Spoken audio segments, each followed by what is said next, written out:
आप लड़ते खुद में है, मुसलमान मुसलमान, स्टार्ट मुसलमान मुसलमान खुद करता है और उसके बाद फिर ऑर्गन ट्रैफिकिंग होती है हिंदुओं की, ठीक है, मंदिर टूटती है हिंदुओं की। अब आती है बात कि जब भी भारत में भी मुसलमान अपनी आवाज को उठाता है तो टारगेट हिंदुओं की मंदिरों को ही करता है, टारगेट हिंदुओं की बेटियों को ही करता है, टारगेट हिंदुओं के पुरुषों को ही करता है, टारगेट सनातन धर्म को ही कर देता है मुसलमान। We are in close and continuous touch with the Indian community in Bangladesh through our diplomatic missions.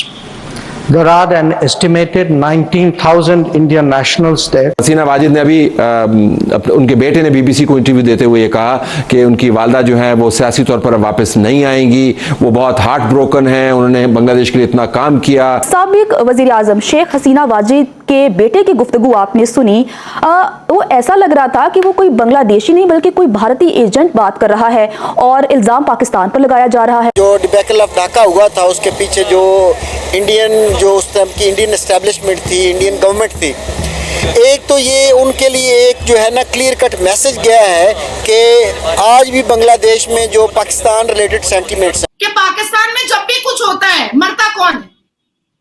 Hindu. कहां गए मेरे 23.8% माइनॉरिटीज जो आपके पाकिस्तान में आजादी के वक्त थे, कहां गए? आप खुद में भी लड़ते हैं तो भी मारते हिंदुओं को है, आप खुद में लड़ते हैं तो मंदिरें तोड़ते हिंदुओं की है। अभी सीमा गुलाम हैदर आई थी, बम फोड़ दिया हिंदुओं के मंदिर पर। आप खुद में लड़ते हैं और उसके बाद फिर आप हिंदुओं की बहू बेटियों को उठा करके आप उसका कन्वर्शन करवाते हैं, उसका भला। तो बांग्लादेश में जो हिंदुओं के साथ हो रहा है उसमें पाकिस्तानियों का कहना है कि भाई जो भी हो रहा है हिंदुओं के साथ वो अच्छा हो रहा है, क्योंकि इंडिया ने 1971 में जो हमारे साथ बांग्लादेश को अलग किया था तो इसलिए आज उनके साथ हो रहा है। मुझे ये समझ नहीं आता है कि ये रिलीजन के तौर पे क्यों देखते हैं। अगर तुम अलग हुए थे तो इसमें हिंदुओं का क्या कसूर है?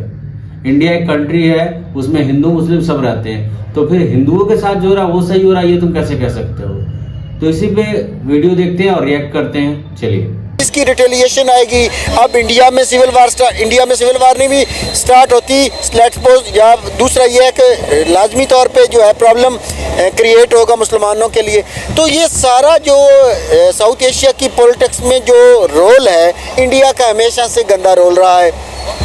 अब देखिए, इंडिया को असाइलम ही नहीं देना चाहिए था, ठीक है, इंडिया ने असाइलम दे के ही सारा जो है वो यही बात है कि आप मुझे बाहर वाली बात। भारतीय वजीर खारजा जय शंकर ने कहा है कि हम भरपूर हिमायत करते हैं हसीना वाजिद की, जबकि मोदी हुकूमत का बांग्लादेशी आर्मी चीफ से राब्ता भी हुआ है। बांग्लादेश की तख्लीक जो है वो भारत की है और ये कैसी हम बात कर रहे हैं कि जनाब हमें इसके ऊपर जश्न नहीं मनाना चाहिए। बिल्कुल जश्न मनाना चाहिए। कौन कहता है कि जश्न नहीं मनाना चाहिए? भाई उन्होंने हमारा मुल्क तोड़ दिया। सुना कि हिंदुओं के मंदिरों में भी घुसने की कोशिश की।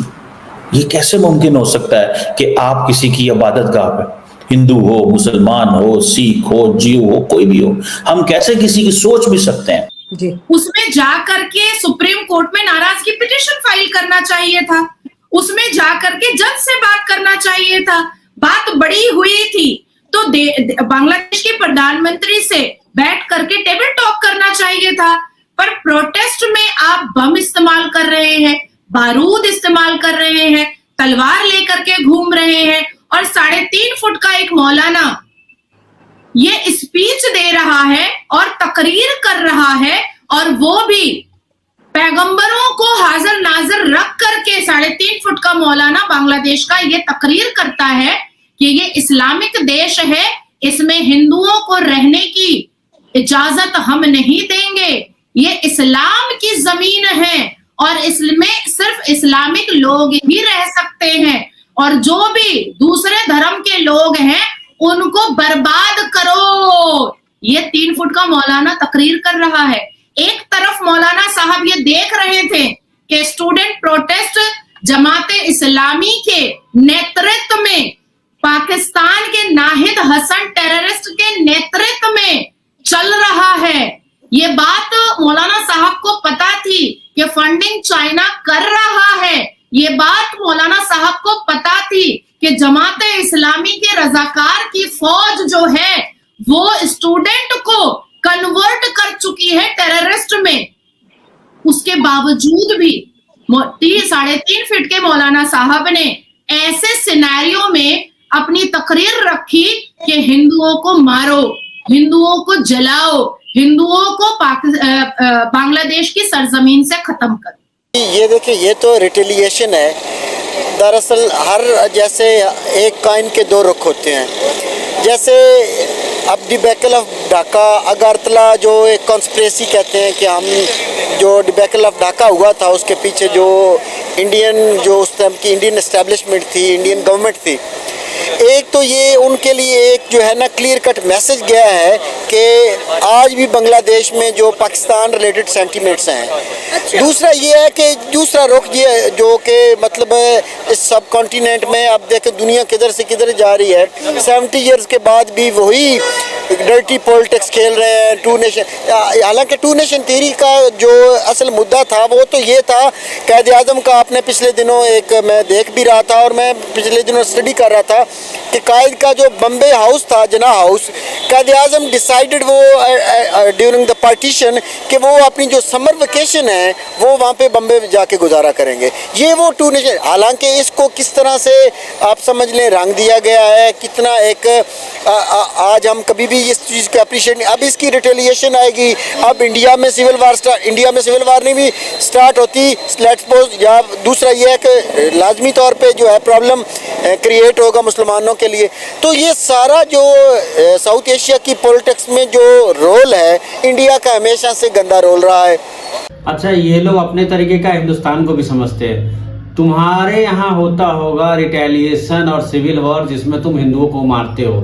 हमारे यहाँ इस तरीके का वॉर नहीं होता कि बाहर बांग्लादेश में हिंदुओं को मारा जा रहा तो हम यहाँ मुसलमानों को मारे।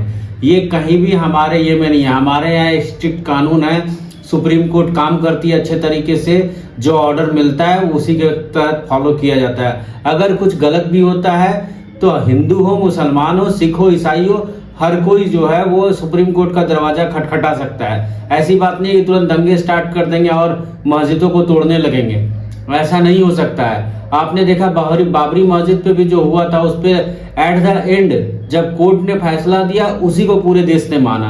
तो ये सही बात है कि हमारा सुप्रीम कोर्ट अच्छे से वर्क करता है, ना कि बांग्लादेश और पाकिस्तान की तरह कि जो हो रहा है। मतलब ये स्टूडेंट कहाँ से रहे हैं भाई, जो बम हथियार लेके फिर रहे हैं और मतलब प्राइम मिनिस्टर के घर में घुस के उसके मतलब ब्रा ब्लाउजेज ये सब निकाल के दिखा रहे हैं। तो ये स्टूडेंट कहाँ से रह गया? स्टूडेंट ऐसी चीजें करता ही नहीं है।